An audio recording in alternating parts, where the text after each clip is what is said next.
సకల దేవతారూపిణి గోమహాలక్ష్మి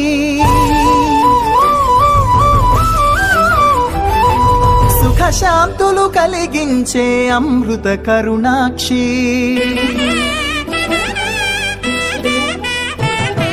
సకల దేవతారూపిణి గోమహాలక్ష్మి సుఖశాంతులు కలిగించే అమృత కరుణాక్షి భారతీయ సంస్కృతికి గో సంతతి మూలధనం అన్ని పురాణాలు తెలిపే గోమాత గొప్పదనం జగతిలోన గోమాతది ప్రథమ స్థానం అని చాటెను తిరుమల తిరుపతి దేవస్థానం జేజేలు పలికేమో గోమాత శిరుడిచ్చి వరమిచ్చే గోమాత కరుణించి కాపాడి గోమాత ఇలవేదో వైద్యవే గోమాత సకల దేవతారూపిణి గోమహాలక్ష్మి సుఖశాంతము కలిగించే అమృత కరుణాక్షి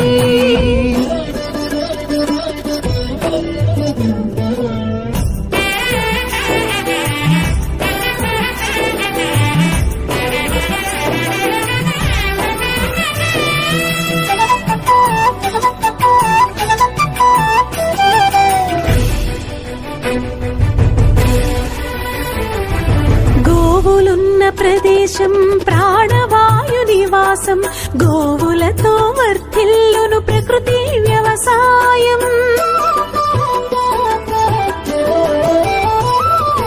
ఆవు పాలలో ఉన్నది వేల ఔషధాల గుణం గోమూత్రం గోమయము సర్వరోగహరం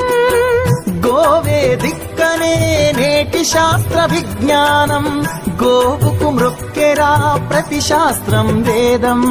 గోధూళిని దేవతలే ధరించెదరురా గోశక్తిని ఓంకారమి కీర్తించునురా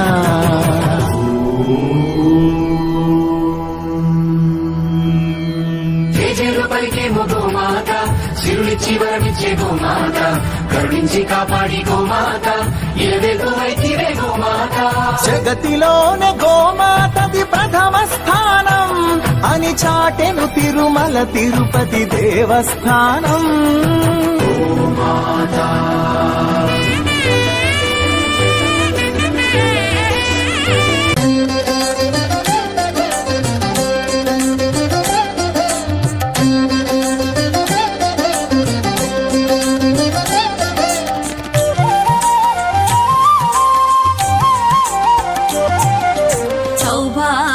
లక్ష్మీ రావమ్మ అమ్మా సౌభాగ్య లక్ష్మీ రావమ్మ సౌభాగ్య లక్ష్మీ రావమ్మ అమ్మా సౌభాగ్య లక్ష్మీ రావమ్మ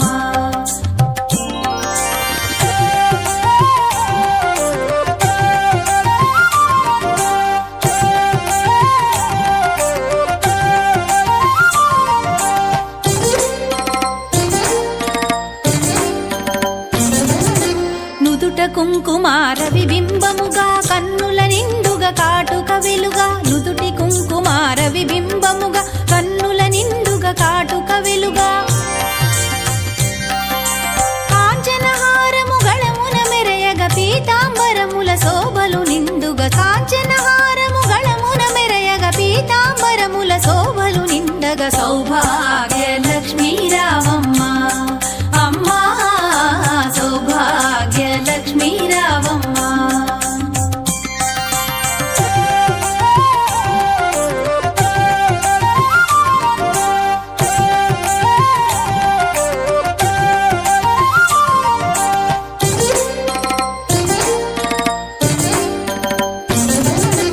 నిండుగా కరముల బంగారు గాజుల ముద్దులలుకు పాదమ్ముల మూవలు నిండుగా కరముల బంగారు గాజుల ముద్దులలుకు పాదమ్ముల మూవలు గలగలగలమని సౌవడి చేయగ సౌభాగ్యవతుల సేవల నందగ గలగలగలమని సౌవడి చేయగ సౌభాగ్యవతుల సేవల నందగ సౌభాగ్య లక్ష్మీ రావమ్మ అమ్మా సౌభాగ్య లక్ష్మీ రావమ్మ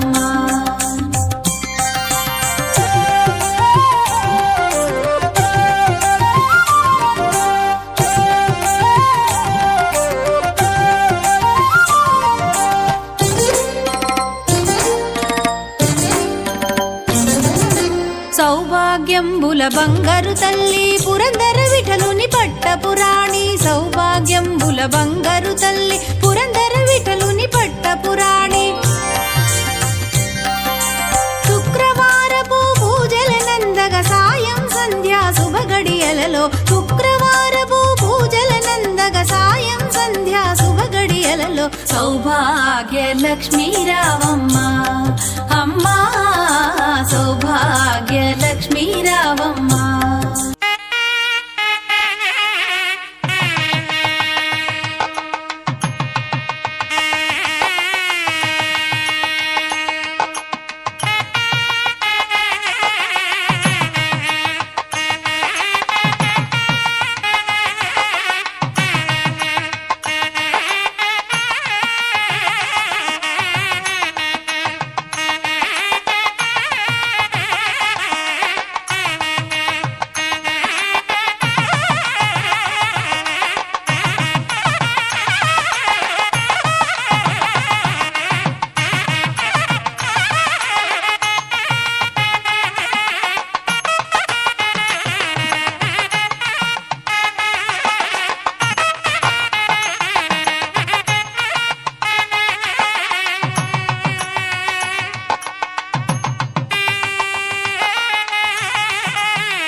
जगज्जालपालं खचत्कण्ठमालं शरच्चन्द्रबालं महादैत्यकालं नभो नीलकायं दुरावारमायं सुपद्मासहायं भजेऽहं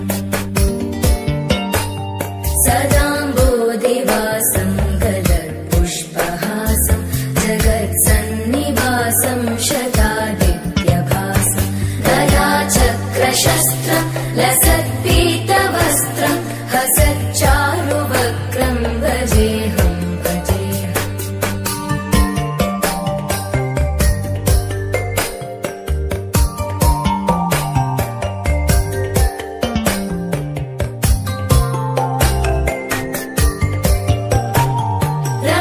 रमाकण्ठहारं श्रुतिभ्रातसारं जलान्तर्विहारं धराभारहारं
कौसल्या सुप्रजा रामपूर्वा सन्ध्या प्रवर्तते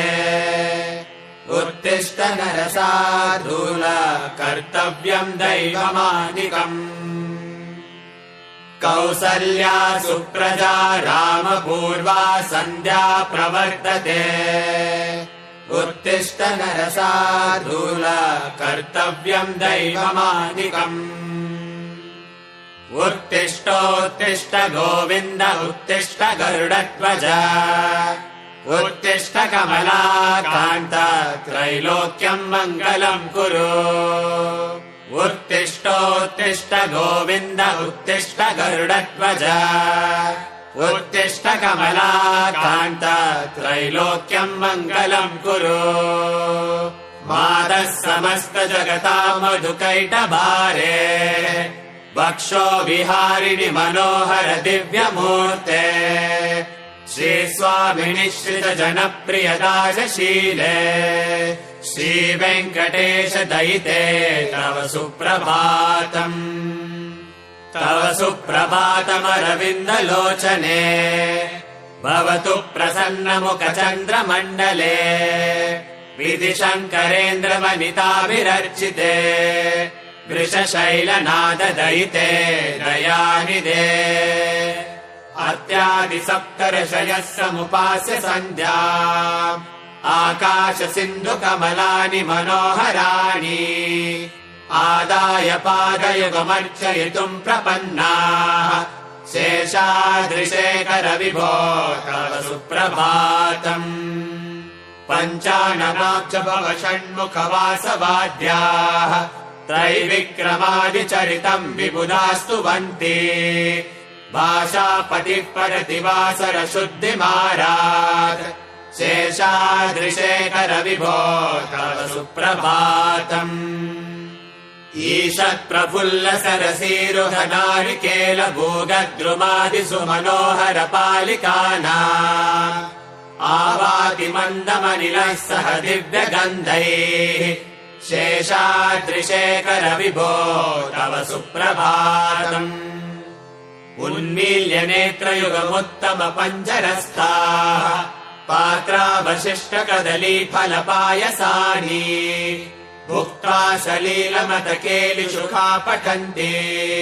शेषाद्रिशेखर विभो तव सुप्रभातम् तन्त्री प्रकर्ष मधुरस्वनया विपञ्च गायत्यनन्त चरितम् तव नारदोऽपि भाषा समग्रमसकृत्करचार रम्यम् शेषाद्रिशेखर विभो तव सुप्रभातम् भृङ्गावली च मकरण्डरसानुबिन्द गीत निगदैः सह सेवनाय निर्याद्युपान्त सरसी कमलोदरेभ्यः शेषाद्रिशेखर विभो तव सुप्रभातम् योषा गणेन वरदन्ति विमथ्यमाने गोशालयेषु दधिमन्थन तीव्रघोषाः रोषात् कलिम् विदधते ककुभश्च कुम्भाः शेषाद्रिशेखर विभो तव सुप्रभातम् पद्मेशमित्रशतपत्रगतालिवर्गाः हर्तुम् श्रियम् कुवलयस्य निजाङ्गलक्ष्म्याः भेरीनिनादमिव बिभ्रति तीव्रनादम् शेषाद्रिशेखर विभो तव सुप्रभातम् श्रीमन्नभीष्टवरदाखिल लोकबन्धो श्री श्रीनिवास जगदेकदयैक सिन्धो श्रीदेवताग्रभुजान्तर दिव्यमूर्ते श्रीवेङ्कटाचलपते तव सुप्रभातम् श्रीस्वामि पुष्करिणिकाप्लव निर्मलाङ्गाः श्रेयो दिनोहर विरिञ्चि सनन्दनाद्याः द्वारे वसन्ति वरवेत्रहतोत्तमाङ्गाः श्रीवेङ्कटाचलपते तव सुप्रभातम् श्रीशेषशैलगरुडाचल वेङ्कटात्रिनारायणात्रिवृषभात्रिवृषात्रिमुख्या आख्याम् त्वदीयवसते गणिशम् वदन्ति श्रीवेङ्कटाचलपते तव सुप्रभातम् सेवा परा शिव सुरेश कृशानुधर्म रक्षो भुनाथ पवमान धनाधिनाथाः बन्धाञ्जलि प्रविलसन्निज शीर्षदेशाः श्रीवेङ्कटाचलपते तव सुप्रभातम् दातीषु ते विहराज मृगाधिराज नागाधिराज गजराज अयाधिराजाः स्वस्वाधिकार महिमादिकमर्तयन्ते श्रीवेङ्कटाचलपते तव सुप्रभातम् सूर्येन्दुभौमबुधवाक्पति काव्यसौरि स्वर्भानुकेतुदिविशत्परिषत्प्रधानाः वर्दासदास चरमावधिदासदासाः श्रीवेङ्कटाचलपते तव सुप्रभातम् त्वत्पादधूलिपरितस्फुरितोत्तमाङ्गाः स्वर्गापवर्ग निरपेक्ष निजान्तरङ्गाः कल्पागमाकलनयाकुलताम् लभन्ते श्रीवेङ्कटाचलपते तव सुप्रभातम् त्वद्गोपुराग्रशिखराणि निरीक्षमाणाः स्वर्गापवर्गपदवीम् परमां शयन्तः मर्त्या मनुष्यभुवने मतिमाश्रयन्ते श्रीवेङ्कटाचलपते तव सुप्रभातम् श्रीभूमिनायक दयादिगुणामृताब्धे देवादिदेव जगदेक शरण्यमूर्ते श्रीमन्ननन्त गरुडादिभिरर्चिताग्रे श्रीवेङ्कटाचलपते तव सुप्रभातम् श्रीपद्मनाभ पुरुषोत्तम वासुदेव वैकुण्ठमाधव जनार्दन चक्रपाणे श्रीवत्स छिन्न शरणागत पारिजात श्रीवेङ्कटाचलपते तव सुप्रभातम् कन्दर्पदर्पहर सुन्दर दिव्यमूर्ते कान्ताकुचाम्बुरुह कुट्मललोल दृष्टे कल्याण निर्मल गुणाकर दिव्यकीर्ते श्रीवेङ्कटाचलपते तव सुप्रभातम् मीनाकृते कमटकोल नृसिंहवर्णिन् स्वामिन् परश्वत तपोधन रामचन्द्र शेषांश राम यदुनन्दन कल्किरूप श्रीवेङ्कटाचलपते तव सुप्रभातम् एलालवङ्ग घनसार सुगन्धितीर्थम् दिव्यम् वियत्सरिति हेमगतेषु पूर्णम् धृत्वा वैदिक शिखामणयः प्रहिष्ठाः तिष्ठन्ति वेङ्कटपते तव सुप्रभातम्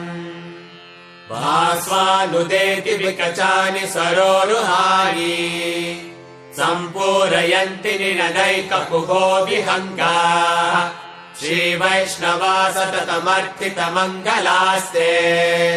धामाश्रयन्ति तव वेङ्कट सुप्रभातम् ब्रह्मादयः महर्षयस्ते सन्तः सनन्दन मुखास्वत योगिवर्याः धामान्तिके तव हि मङ्गलवस्तु हस्ताः श्रीवेङ्कटाचलपते तव सुप्रभातम् लक्ष्मी निवास निरवद्य गुणैक सिन्धो संसार सागर समुत्तरणैक सेतो वेदान्त वेद निज वैभव भक्त भोग्या श्रीवेङ्कटाचलपते तव सुप्रभातम्।